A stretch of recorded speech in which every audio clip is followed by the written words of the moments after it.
if you cannot find the motivation to work on your sexual health, I would come back to the why of what this does. Not only is it bone health, brain health, cardiovascular health, and more, sexual health helps the pelvic floor, so it prevents incontinence and low back pain as we age.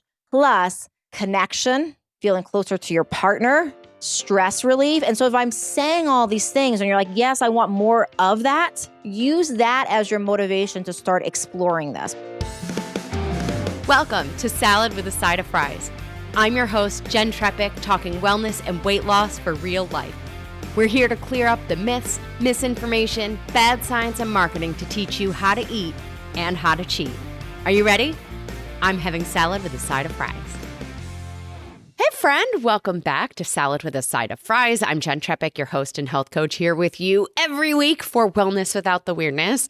Now, every year in February, I like to do a heart health episode, as February is Heart Health Month. So back in 2023, the episode was called Heart Health is Sexual Health. And then in my book, Uncomplicating Wellness, I talked about sex as one of the signs, one of the things we experience that's our body communicating with us, that's giving us an indication of what's going on the inside. Now, today, we're going to dig deeper into that with the perfect expert for this conversation. She's a seasoned sexual wellness authority, blending a strong educational foundation with rich clinical and teaching experience. With a dual doctorate in naturopathic medicine and acupuncture and oriental medicine, she has illuminated the discourse on sexual health through her practice, My Libido Doc. Her personal journey through sexual health challenges has equipped her with a unique, empathetic lens, enriching her holistic approach to patient care. She extends her expertise through the Libido Lounge podcast, her online training institute, and by training medical professionals worldwide in functional medicine. Her proactive community engagements, including co-hosting sexual health events and participating in numerous summits, reflect her commitment to fostering a well-informed sexual wellness dialogue. At the heart of her practice lies the belief that a healthy libido is a cornerstone of holistic wellness, driving a practice that has orchestrated transformative health journeys for her clients. Please give a warm salad with a side of fries welcome to Dr. Diane Mueller. Thank you, Jen. Thank you, everybody. It's great to be here and great to be talking about this topic that is like such a taboo topic, but really, I feel like the majority of adults are dying to talk about this. And I say that because people come into my practice and they'll even say things like, well, I know you're my doctor, so I guess it's okay to tell you, but. And so it's really interesting how many people, even in speaking to like their doctor, where they have super privacy, I can't tell anybody, it stays in the room, and how much like trepidation people have because they're worried about offending me and they're worried about bringing up something that's uncomfortable. So I just think it's a super important thing to start having these conversations and help people understand that this is just a normal part of health. It's a normal part of wellness. And we need to be talking about these things just as much as we need to be talking about nutrition and hydration and exercise and all the other things that you talk about on your show. Exactly. I love it. And, you know, it's nice to see you again. I want to fill everybody in because this isn't our first conversation. We have an episode over at the Libido Lounge. So friends, when you finish listening here, pop over to Libido Lounge, check that out. It aired January 8th of 2026. And you called it, Your Diet Might Be Killing Your Desire. Here's what it means. So check that out. I love your show, Libido Lounge. It's just, like you said, it's about having these conversations and for all of us to get comfortable hearing these words and saying these words. It's so important. Exactly. And I think so much of it is people don't realize that like sexual imbalances, and you kind of said this in the intro, is that sexual imbalances really are like the warning signs, right? It's like we know if we're tired all the time or we have headaches and maybe some brain fog, whatever it is, like any of these things are just the check engine lights of our body. And a lot of people realize that when it comes to, wow, I'm bloated all the time, or wow, I have headaches all the time.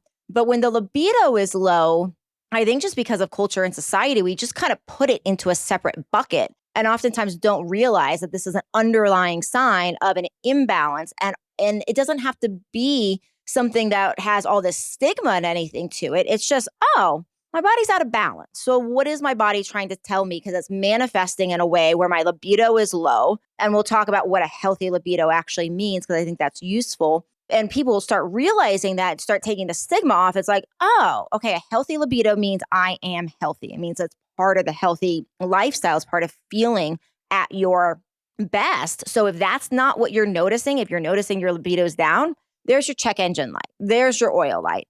You want to go talk to somebody like yourself, like myself, that knows functional medicine and knows holistic healing to figure out the why. Yeah, for sure. So I love it. We can't help ourselves. So I want to come back to that in a second, super quick. Let's tell our members what they're getting this week. So friends, join us in the Happy Healthy Hub. Being a member of the Hub is the next best thing to working with me as your health coach. You get a recipe each week.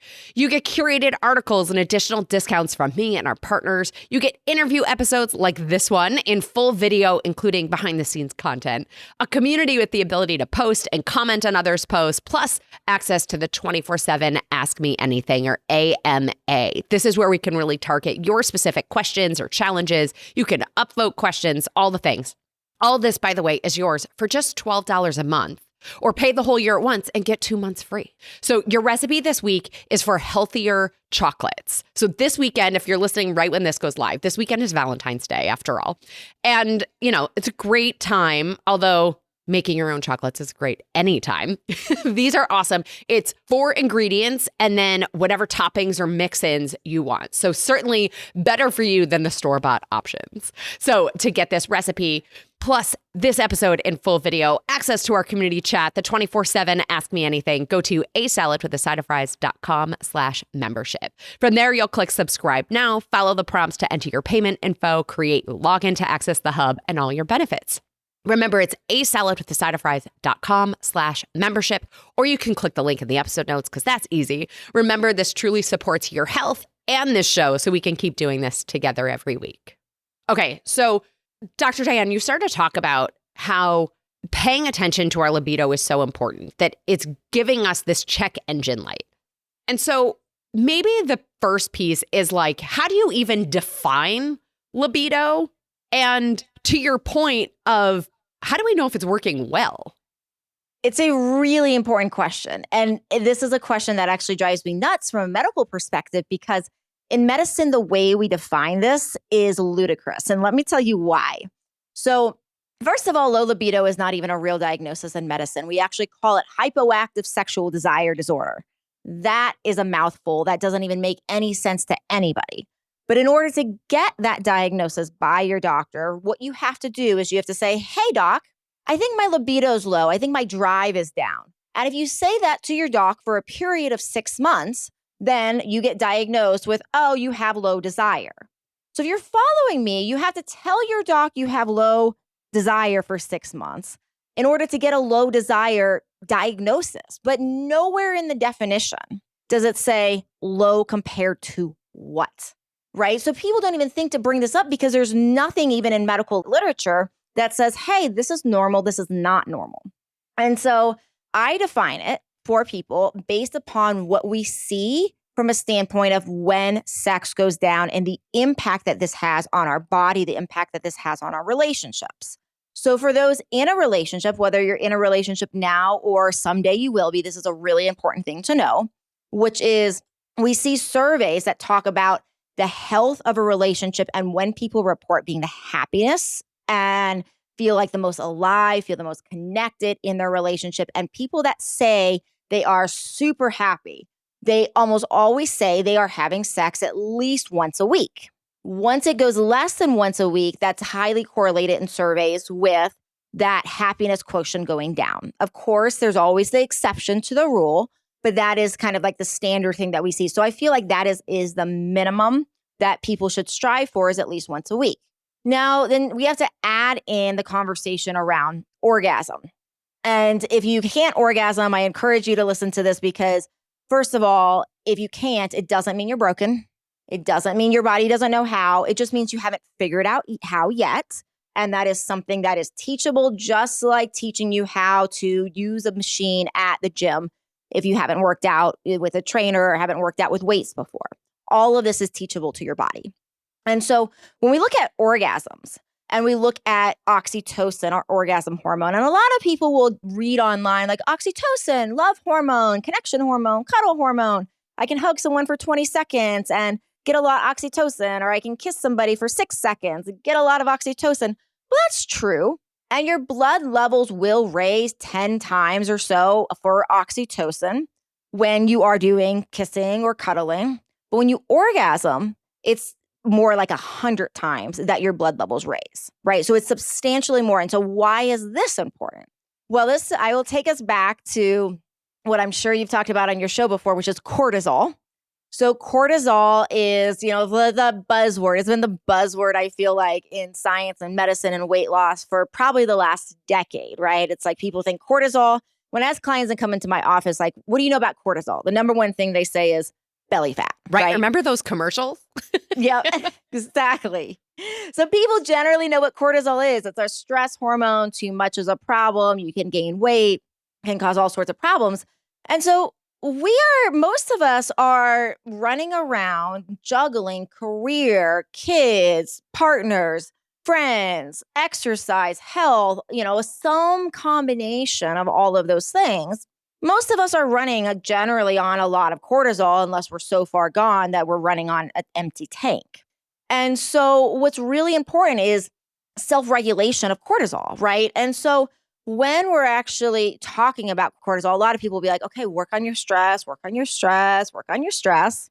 Absolutely. We absolutely want to do that. And from an external standpoint, sometimes there's only so much we can do because a lot of us need to balance all these things in life. So what can change? How else do we balance our stress? Well, one of the number one ways internally we reduce stress is through oxytocin. Oxytocin has the ability to lower that cortisol level dramatically. In fact, I think as women, where we have a clitoris, which has zero function for us other than pleasure. This is an organ that just doesn't do anything other than provide pleasure. Why else would we have something that is for pleasure if pleasure did not have a purpose for us in health, right? Every other thing in the body, it's like, well, we remove gallbladders all the time. Well, they still have a purpose. Like, sure, you can function without them, but you're not going to digest fats as well, right? You're probably not going to detox as well. So you can live without it, but it's not ideal. Same thing with clitoris. Like we are given these parts for a reason. So why would we have all this pleasure and capacity for pleasure if it didn't have a purpose? And that's trust resiliency. So really, I think for most people, somewhere in that sweet spot of 1 to 2 times a week is a really good place to strive for wellness, for relationship health. And those are the reasons why. So if you're feeling like, wow, I'm good at once a month, that's a real big sign that something is low and off balance in your body. Is the pleasure and the oxytocin offsetting or balancing, right, our cortisol stress response, the mechanism that connects this to longevity? Possibly. But we also have to remember that oxytocin does a lot of other things too. Oxytocin has actually been shown to improve cardiovascular health. It's been shown to help build bone. It's been shown to help balance like other hormones, like our sex hormones. It's been shown to help with memory and concentration. So yes, I do think it's one of the mechanisms, but oxytocin it's kind of a master hormone that's actually doing a lot of things. So I would say yes, that's one of the mechanisms, but I would say it's like not a yes, period. It's a yes and. Yes, love it. And I also feel like we need to address one other thing right at the jump, or more or less at the jump. You've talked about kissing, connection, and those kinds of things. Let's talk to the single people out there, because I'm single, So I think it's so clear when it comes to relationships, but what do you want to say to the single person for the moment, right? Because stick with us, but what do you say to the single person? Oh, so many things. Like what a special time. Like I feel like when I've gone through single periods in my life, it's been such a special time to work on me and to put energy back into me, but not necessarily in all the ways people think. I mean, yes, those too, but also into developing and learning more about your sexual health and your sexual body. So first of all, let's go back to even the 20-second hug. So I have like my friends sometimes when we're saying goodbye, my female friends, we will actually hold each other because my friends know this stuff. And we will actually sometimes just hold each other and count to 20 because we're really working to give each other that oxytocin. And 20 seconds, like it's so interesting because usually somewhere around like that 7 to 10 second mark. And my friends are huggers, right? We're huggers, but still just due to like social norms around that 7 to 10 second mark, it feels like long. So 20-second hug is actually a long hug. So one, with your friends, with your family, work on doing that to also support your oxytocin and your stress. And two, what a great time to learn your body from an orgasm perspective, because it is an unfortunate thing how often in society we expect our lovers, whether they're men or women, to know our bodies. And in the grand scheme of things, like we are so complicated as far as the anatomy for women. It's not as straightforward as I think people know. And a lot of times when women are having a difficulty time orgasming, and remember, because you can make all these juicy chemicals on your own. Like you don't need a partner to do this. It's a fun bonus. But the more you can actually learn to give yourself these chemicals, actually the better. Because let's say, even when you are partnered again someday, your partner is traveling around the world on business trips and all that, to be self-reliant just around like, oh, this is part of my self-care is huge. And I would definitely, I have a toy I would tell everybody, I would definitely go get this toy. I have it on my website under havehotsex.com, that webpage. This is called the Lioness. I have discount codes and everything, but that's what's cool about this and why I like showing the ladies this is because it just looks like a classic rabbit style vibrator, but it is like a Oura Ring or a Whoop or Fitbit for your orgasms. So you actually have something that is connected to your phone where you can, as you're self-stimulating, you can actually see where you're starting to get aroused and as you're getting closer to orgasm. And what they have found, similar to when we track our steps, we take more of them. Similar to this, what they have found in research around this device is that when we track our orgasms, the quality goes up, the quantity goes up, and our ability then to actually, and our desire to come back and want more is huge. And another thing I would say to that is I've had several friends as they go through breakups, and I've even seen this in myself, say things to me like, oh, wow, I got to start, self-pleasuring in because I got to get my want it back, right? I got to get kind of my body revved up for my next partner. And there's an element of that. A lot of desire is, yes, the other person, but it's also how much we turn ourselves on. So this is a huge time to reconnect to yourself, to reconnect to your own desire, to find your own pleasure again, so that when you are back with a partner again, you are already filled up on your own desire, but you can also help teach them how to give you heightened amounts of pleasure, because we cannot assume that a partner knows. In fact, it's more appropriate to assume that a partner doesn't know, just because we are all so very different. Yeah, and I love this idea of like, get my want it back. So if we go on that path, I think most of the time when people feel like there is an issue with their sexual desire or even sexual performance for that matter, I think the tendency is to automatically jump to blaming hormones, right? Blaming testosterone. We already talked about cortisol too playing a role in there. But like, again, when we focus on this testosterone piece, people try different options, and you said people can get some progress there for like a few weeks and then it crashes again. So why is that? Why is this, reliance on some of these sexual hormones like such a misnomer? It's such an important question, Jen. I thank you for asking this because it comes up all the time. And really the reason is because low libido, just like most of anything that's chronic, has multiple root causes. And I think people get so hooked when we talk about root causes on it being singular, like what is the cause? And I think that happens in part because in acute medicine, there is typically one cause. Like I broke my arm. Okay, well, the cause is I fell and I broke my arm. My throat hurts.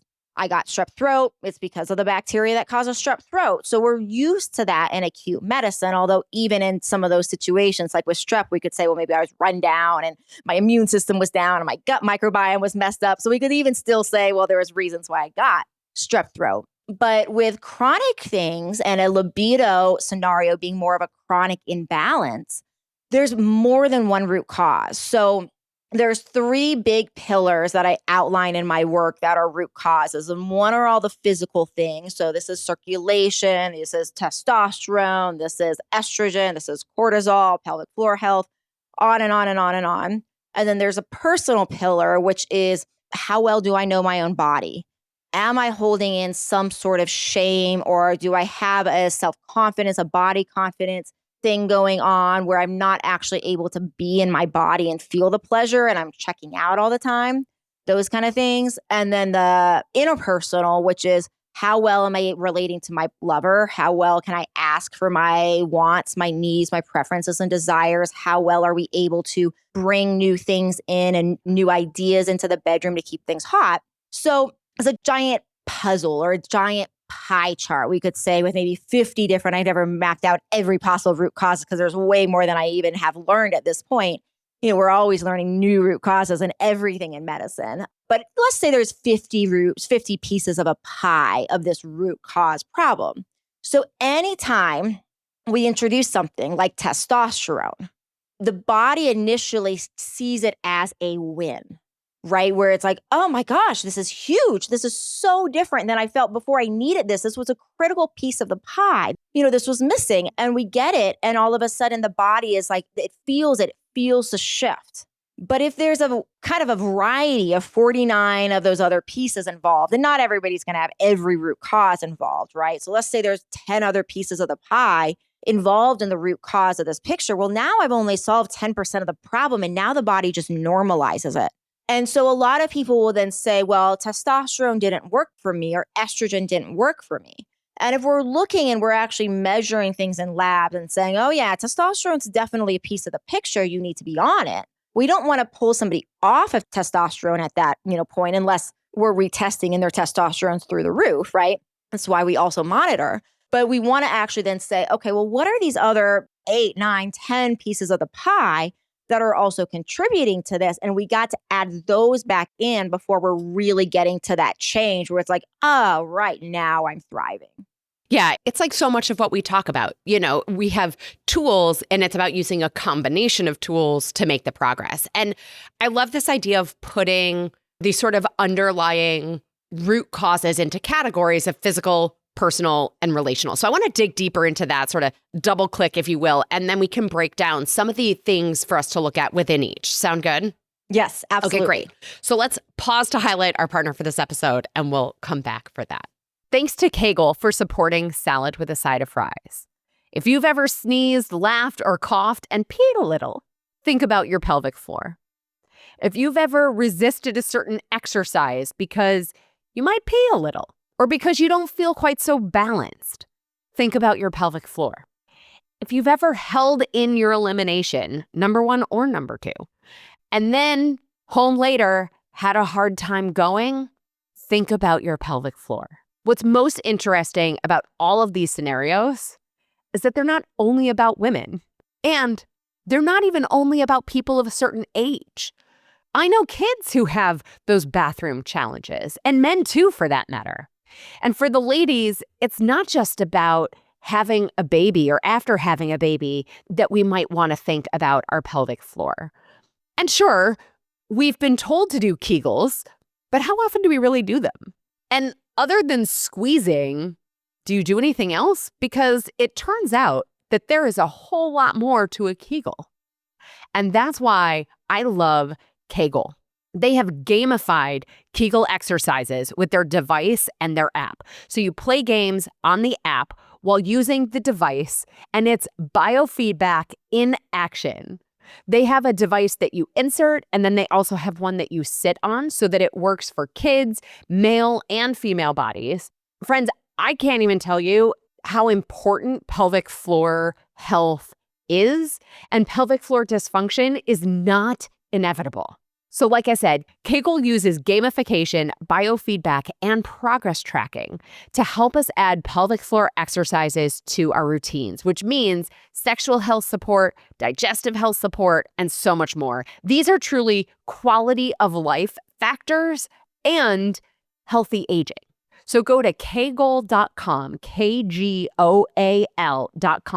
to learn more, explore the options, and get started. You can use code TREPECK, TREPECK, for 10% off, or text the word Kegel, KGOAL, to 801-0500. We'll send you that link where the discount is automatically applied. So remember, you're texting KGOAL, KGOAL, to 833-801-0500 to get your Kegel device today for 10% off. Remember, pelvic floor health supports everything from core strength to bladder control, and Kegel is your practical, approachable solution. Okay, so root causes: physical, personal, relational. Shall we start with the physical, right? You mentioned pelvic floor, blood flow, hormones, inflammation, right? So will you speak to sort of how all of the things play into it and what can we do about them? What are some of the things that we can add to our tool belt? Yeah, I mean, obviously we want to test, right? So it is that test, not guess scenario. So let's talk about the different root causes and then I'm going to highlight a couple places where people are testing wrong, because I think that's another huge thing is like oftentimes when it's like people hear root cause, it's like, well, I'm not going to pay attention to that because I already tested. And so many times people are not getting the correct testing done. I also want to, before I start talking about this, illustrate that anything I'm about to say applies actually to women and men. We actually know that a lot of the tissue that makes up the penis is so similar to the clitoris of the female. They're actually very, very similar organs in many ways. And so because of that, they have very, very similar needs. And so we'll start with pelvic floor health because that's a good example of this. We have all the ligaments and all these muscles that connect into our genitalia. And there's actually 14 muscles that make up the pelvic floor. So there's all these muscles that come together and they kind of form a hammock at the bottom of our abdominal cavity. They hold up all of our internal abdominal organs, our stomach, for example.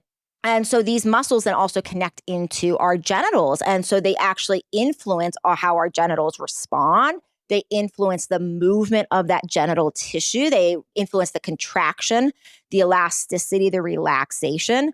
And we need these tissues to relax, for example, to engorge with blood, which is not just for the penis, it is also for the clitoris. And so when we are talking about pelvic floor health, one of the most common things that people think of is women think of Kegels. And men think, well, I don't need to do that because typically it's taught, to women for things like post-childbirth. The problem with Kegels, they're useful, but there's two problems with them. One is that oftentimes we're not doing them correctly and engaging all of the muscles of the pelvic floor. And secondly, we're also not focusing on the relaxing part because it's like if we go to a gym, for example, and we just continually hold our muscle, let's just say for 30 minutes, we just hold in a bicep curl and we never relax, we're missing part of the exercise when we're also missing that stretching and that the fibers expanding, which is a huge part of healthy tissues. So we also have to focus on relaxing, which for many people, especially in midlife and beyond, is a big problem. And so men, I tell you all of these things I'm talking about, the Kegels, doing them correctly, relaxing, all of that also applies to your pelvic floor muscles because they are also going into your genitals and allowing for proper blood flow and engorgement of the penis, for example. So that's a big one. Blood flow, I think, is probably one of the most known ones as far as root causes, especially for men. But again, super important for women. The thing to highlight here is that when we are talking about testing, we absolutely want to make sure that we're not just doing things like basic blood pressure and and cholesterol labs.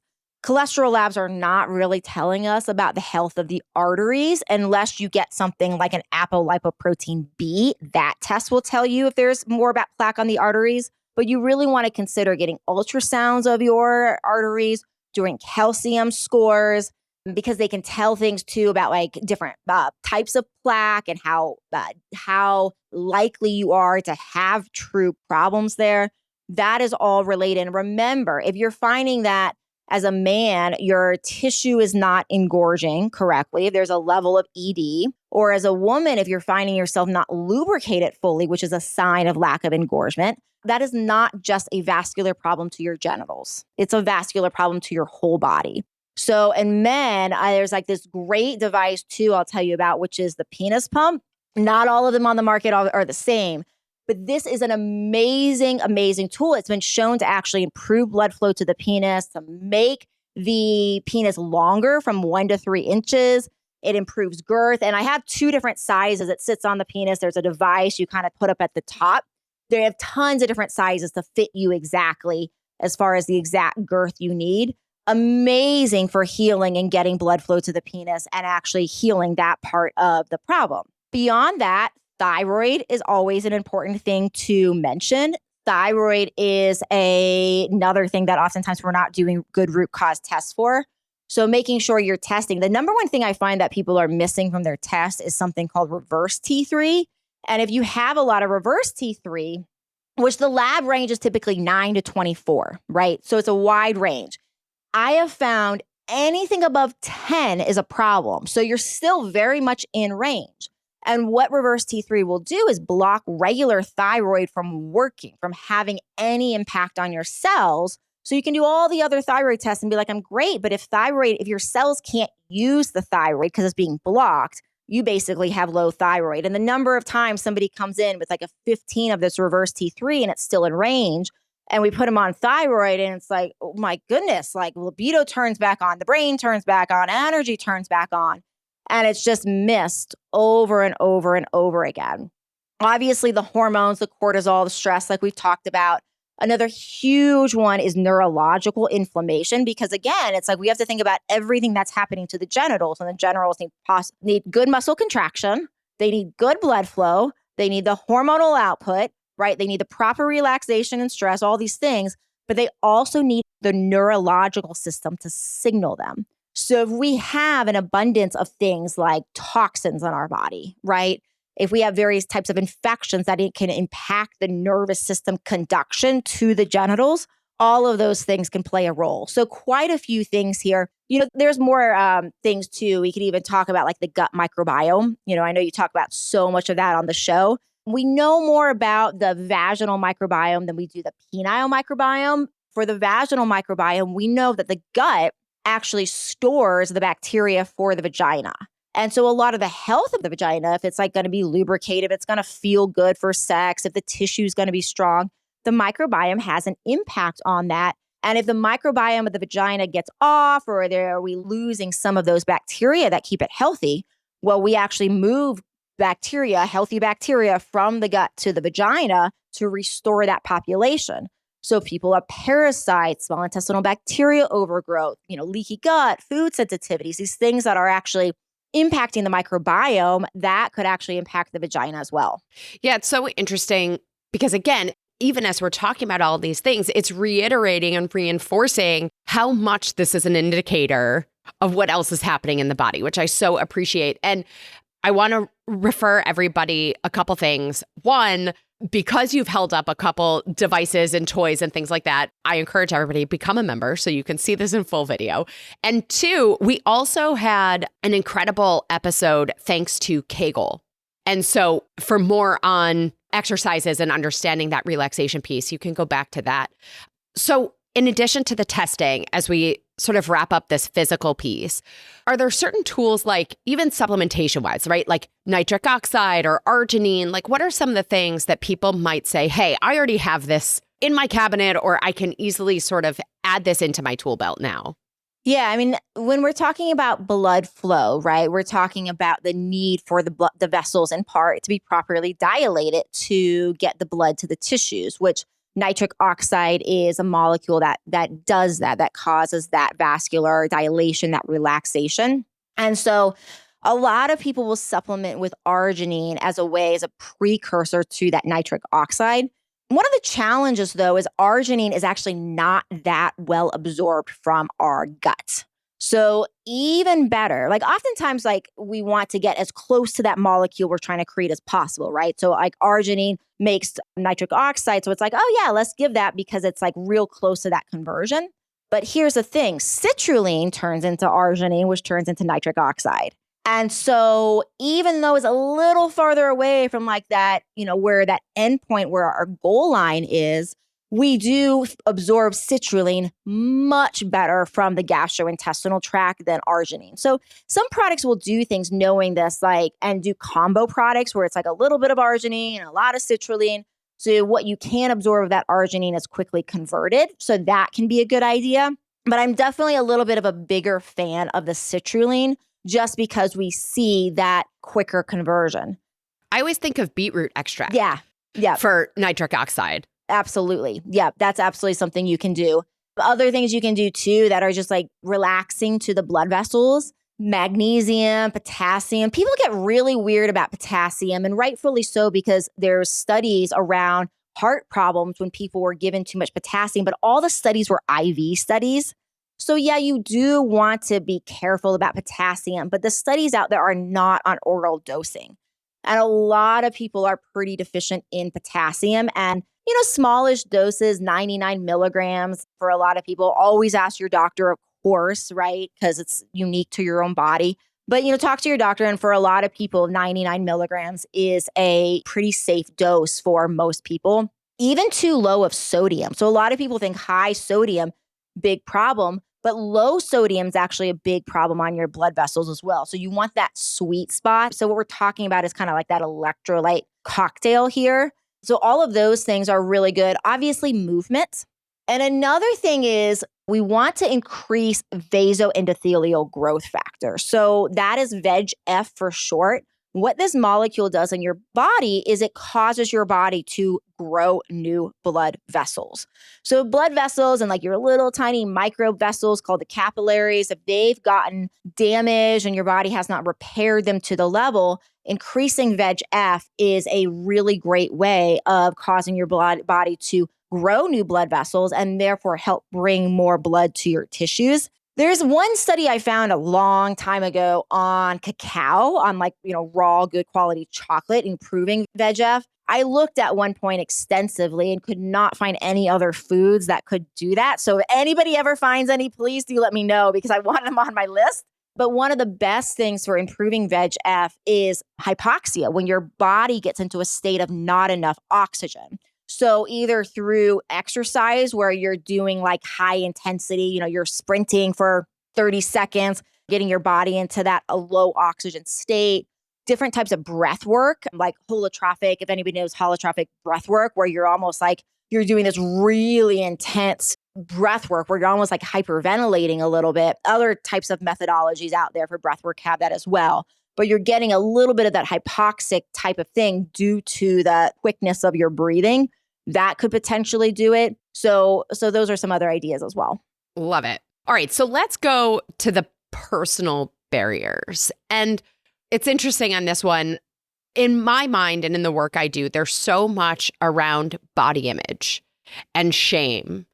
And I'm curious, what do you want people to think about or focus on for these when it comes to these personal barriers? It's such a good question. And it's really interesting. We talk so much in medicine and health about these vicious cycles that we get into. And body image is a really good example of this when it comes to sex, because what's so interesting is there's studies that show that a lower body image will be make you tend to not want to have sex. And that makes sense. If you're not feeling great about how you look, it's more not very motivating to get naked. But what's also interesting is orgasms and sex help to improve body image. So we get into this vicious cycle, right? Where it's no matter how you feel, when people tend to be more sexually active, no matter where they were before, and it starts to actually reinforce a better body image. But then if you don't have a good body image, you might not be motivated to have sex. So how do we get out of that cycle, right? So that's one thing to talk about here. And then I'll come back to that in a moment. And the other thing to talk about here is you brought up shame.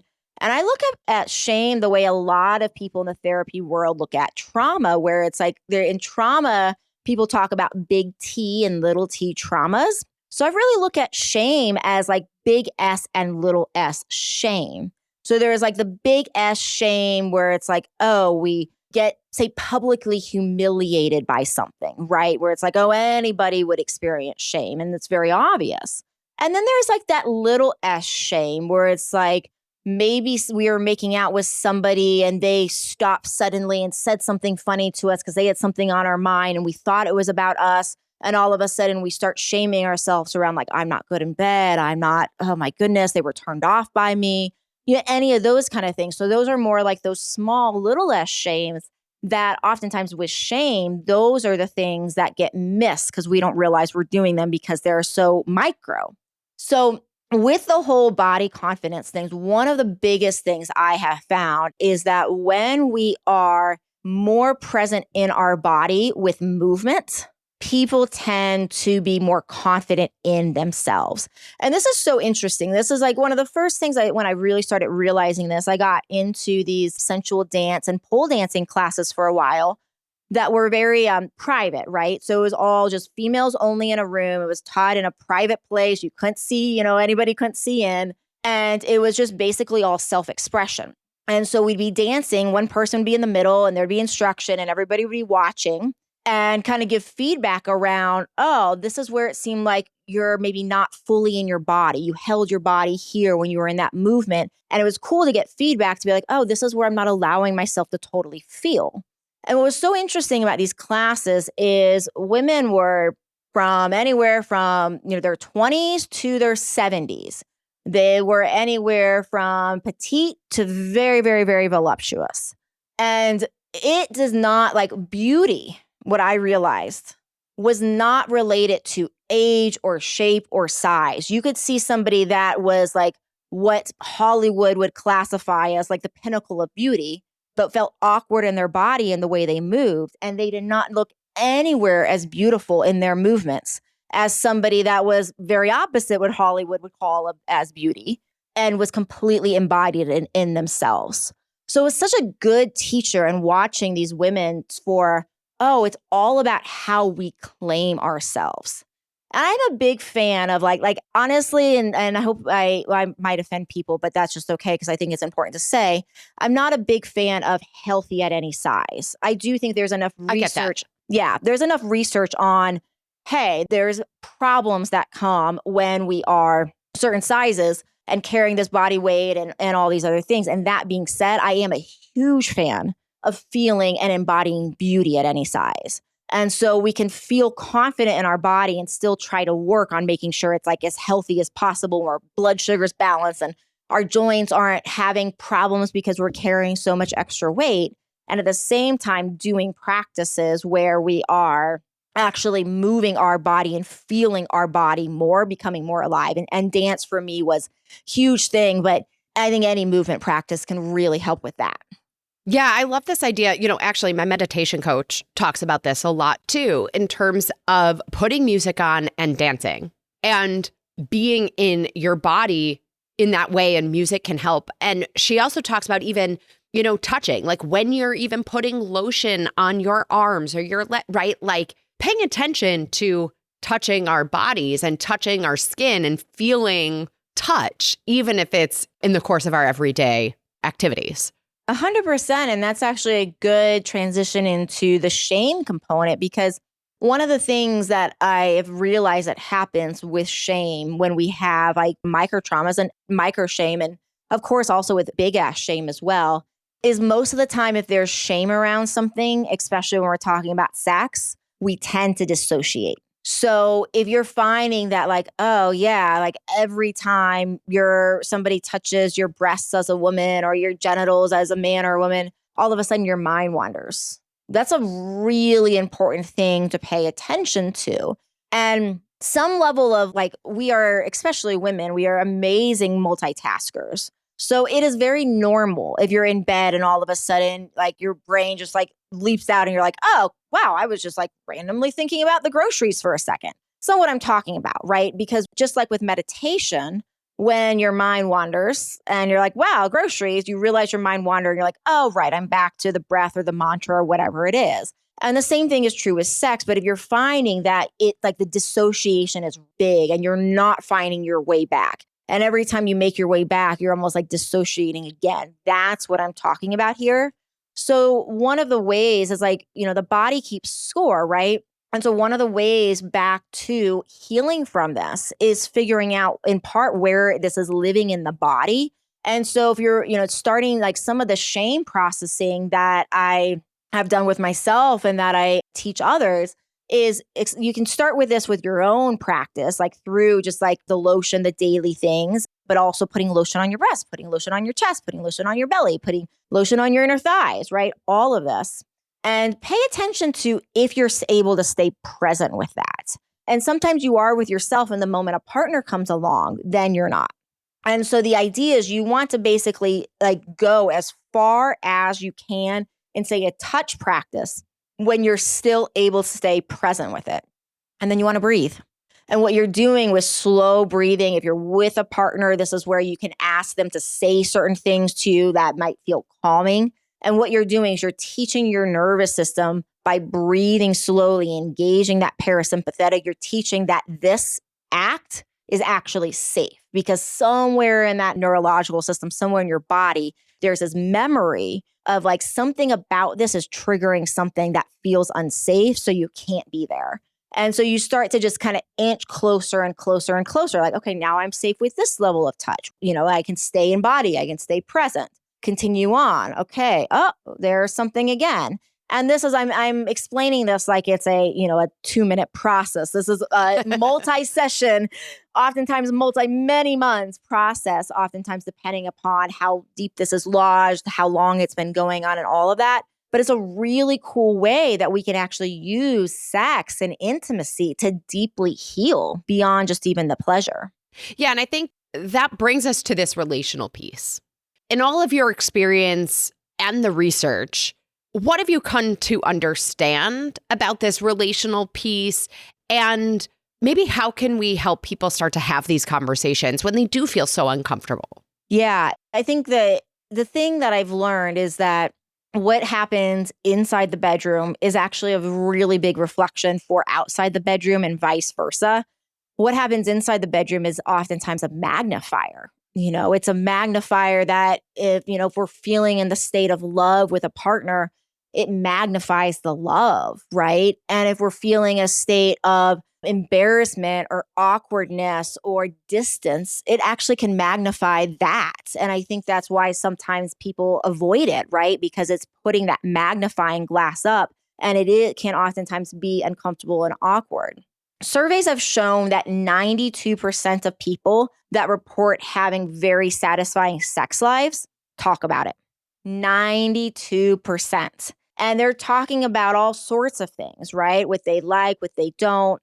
It's really interesting, like as women, when I say we're complicated, we actually the way the clitoris is, which even vaginal orgasms are really clitoral orgasms, because the clitoris is kind of like this wishbone. And so this wishbone extends way under a pelvic bone, and then it extends actually and goes into that vaginal wall. So like G-spot, the famous G-spot orgasms, they happen because of several different reasons. There's a few different tissues coming together there, but clitoral tissue is one of them. And so I'm going to bring this back to your question in a second. But so the point here is one person, one woman, she might have her neurological system where it's like, oh, she has more nerve endings here, more nerve endings here, more nerve endings here. For those that are just listening, I'm just like pointing to, a picture of female anatomy and all the different ways the nerve endings could go. So this is where I'm saying like, well, we have these structures, but the way the nervous system goes to them is actually different. Meaning if I have more nerves over here on my right versus left and a little up versus a little down, and somebody has more nerve endings on the opposite side, what I'm going to need in order to experience pleasure is actually going to be different than that other woman's. And so this is an example, right, where it's like that conversation, whether we're talking about pleasure, whether we're talking about shame, whether we're talking about a new fantasy we want to try, whether we want to talk about anything, like we have to talk about it. And I think probably the most important thing for people to understand in this conversation, it is normal for it to be awkward. If it's normal for it to like something to be said and all of a sudden it's like you start laughing hysterically because it was actually really funny, and like all of a sudden you're out of the sexual energy because now you're just laughing. Like it's not supposed to be this serious thing. Sometimes it works, sometimes it doesn't. Like sometimes, my partner and I, like every once in a while we do something and we'll like hit each other's heads really hard, right? And it'll just like end the moment, and we're on our backs and we're like rubbing our heads and laughing, right? So there's moments where it's like it's going to be awkward. And I think like kind of just embracing like not every conversation is going to go perfectly and it's going to be awkward is huge. And the other real important thing, I teach this in my Libido club, all of this kind of stuff. But one of the key things with conversation is making sure we are focusing more on what somebody is doing well. So because the more we hear, wow, I did that really well. Oh, you loved it when I bit your ear like that. It made you feel so good. You loved that when I brushed your breast or your chest and made you feel this way. The more we focus on these things, our partner starts hearing these things and it patterns them to say, wow, when we talk about sex, I hear what a great lover I am. So talking about sex is safe. Once that safety's there, then we can go and bring up more what we want and, things we want to change and all of that. But we really want to start with that foundation of, hey, I am helping my partner to know that I value the way they touch me and that their way they are touching me is doing amazing things. Now, the exception, of course, if something's happening that is actually causing you pain or harm, obviously you want to say that right away. But I'm talking about like, wow, you've been doing this for 20 years. It's just not doing it for you anymore. Those are the kind of things that it's like, well, if you've been doing it for 20 years, what's another month or so while you lay the foundation of the stuff that is really working for you? Love it. I think it's so helpful. And again, I feel like we've covered a lot in this conversation, and I hope it gets the ball rolling for people. And then, as you said, right, what's a little bit more time to figure this piece out and then keep moving forward. Final thoughts, something to wrap this up for today? Just you're worth it. Your relationship is worth it. Your health is worth it. Your sexuality is worth it. And if you cannot find the motivation to work on your sexual health, I would come back to the why of what this does. Not only is it bone health, brain health, cardiovascular health, and more, sexual health helps the pelvic floor, so it prevents incontinence and low back pain as we age. Plus, connection, feeling closer to your partner, stress relief. And so if I'm saying all these things and you're like, yes, I want more of that, use that as your motivation to start exploring this. Because once you have enough oxytocin going through your system, one of the things, a higher amount of oxytocin you have, actually the more of the brain kicks out a signal that says, oh, I want more. So the more you get better at oxytocin, the more you'll actually start craving it. It's just this initial thing sometimes where it's how, if I'm just like not really in the mood and like whatever, I've made peace with it, how do I motivate myself? Think about less about the sex and think about just like exercise and starting a new running routine. Like, not always the funnest thing, but we motivate ourselves because we want those results. We want that change. We want that improvement in our lives. And you're worth it. Your relationship now or your relationship in the future is worth it. So that's how I would motivate. And let me know if I can help. Awesome. I love it. All right. It's time for our rapid fire off-topic questions. What's the best thing you've done for your health this week? What's the naughtiest thing you've done related to your health this week? Not that anything's really naughty, but it's like the salad and fries of your week. Yeah. Well, I've been doing these really amazing HIIT classes. And probably the best thing is I actually bought myself a full infrared sleeping bag thing. So I now have like my body surrounded by these infrared lights that I'm really excited about. And the naughtiest thing is I went to this local place, which is so wonderful by my house called the Chocolate Therapist. It's a chocolatier. And I bought myself a lot of chocolate over the weekend. And normally chocolate is just like, okay, a little bit throughout the week as a treat. I have to admit, I have definitely been hitting the chocolate hard this week. I love it. All right. If you weren't a naturopath and sexual health physician, what would you do? When I was young, I said I always wanted to be an FBI agent. Ooh. But I don't think I would actually do that now. Like if I could have anything in the world as far as like talent, I think I would be a dancer, like a ballroom, salsa, like some sort of professional dancer where I just get to fly around on the dance floor all day. Sounds fun. All right. Your favorite book on any topic other than your area of expertise, or you can give us a fiction book. I mean, I'm so into Sarah J. Maas. I'm in the middle of the Thorn and Roses series. And so it's basically fairy porn is like what this series is turning into. So I'll name that because that's what I'm really into right now. Excellent. If you could cure one ailment, disease, or sickness, what would it be? Probably have to work with my other practice, my other business, which is Lyme disease. So I'm going to go with Lyme disease. If you were a superhero, what would be your superpower? Time travel. Ooh. What's your biggest pet peeve? People don't take ownership for themselves, their mistakes, lying. Yeah, for sure. All right, last one. In your opinion, what's the next frontier in wellness? The next frontier, I think, is stopping to blame things on aging, right? Like Obviously, things change with age. I'm in perimenopause. I get it. Like growth hormone goes down throughout, starting largely in our 30s. We see that we don't repair tissues as well. There's legit changes, but I think we've been at this point where like these changes around like, well, I just don't feel as well. So I just don't have as much energy. Like the number of times it gets blamed on aging is astronomical. And I think the new frontier is really stopping and saying like, this is age, this is age, this is age. And actually realizing that a lot of the things that are getting blamed on age are actually symptoms that we need to look in and investigate more. Love it. Well, Dr. Diane Mueller, thank you so much for being here. Tell everybody how to connect with you, learn more about your community, your podcast, everything you offer. Okay, amazing.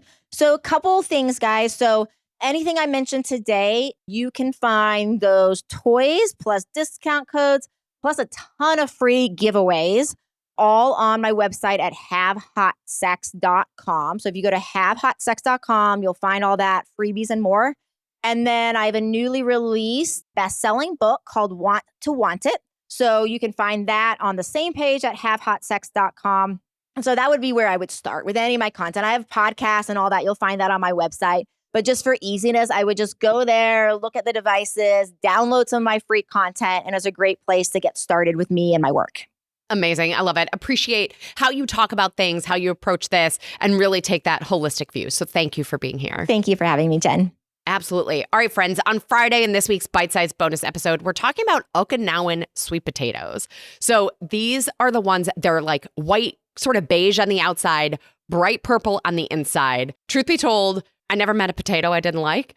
And these are no exception. The interesting thing is that they are a nutritional powerhouse and so connected to longevity. So we're going to talk all about it on Friday in this week's bite-sized bonus episode. Be sure wherever you're listening, click the plus sign or the follow button, and then your app will alert you. As always, everybody, I'm your host, Jenn Trepeck. Connect with me on Instagram or all social media. I am at Jenn Trepeck, JENNTREPECK. Website is asaladwithasideofries.com. Pick your platform, send a message. Dr. Diane Mueller, thank you again for joining us this week. Thank you, Jen. Thanks, everybody. Absolutely. Friends, if you're not already, become a member. Join us in the Happy Healthy Hub. You'll go to asaladwithasideofries.com/membership. This shows your support for this podcast, this community, and of course, your health. On top of this week's episode and full video with behind-the-scenes content, you'll get the 24/7 Ask Me Anything and this week's recipe for the healthier chocolate. So until next week, remember, your body is always communicating with you, and your libido is another part of that language. Let's see it as the health marker it truly is. Well, friends, that's it for today's episode of Salad with a Side of Fries. Congratulations for making yourself and your health a priority. Thanks so much for joining us. Be sure to click subscribe or follow on your favorite podcast platform. Share us with a friend, and we'll be back next week. Always remember, you deserve it, and you are worth it. Happy healthy.